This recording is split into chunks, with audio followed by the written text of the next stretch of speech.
Hello বন্ধুরা, সবাই কেমন আছে? আশা করি সবাই অনেক অনেক ভালো আছো। বন্ধুরা, আজকে রাতেই গভীর থেকে অতি ভারী বৃষ্টিপাত চালু হচ্ছে। গভীর রাতে এই যে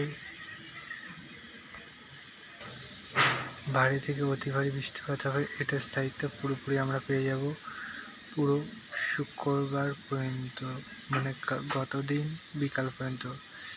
দিয়ে এটা থমথমা যাবে, দিয়ে আবার শনিবারে বিকাল থেকে আবহাওয়া পুরো পরিবর্তনের আভাস আমরা যেমনটি পেয়েছি তেমনটি পেয়ে যাব। তাই বন্ধুরা, সবাই সতর্কভাবে থেকো। আজকের গভীর রাতে সব জেলাতেই হালকা মাঝারি বৃষ্টিপাত, একদমই হালকা এবং ঝোড়ো হাওয়া বইবে।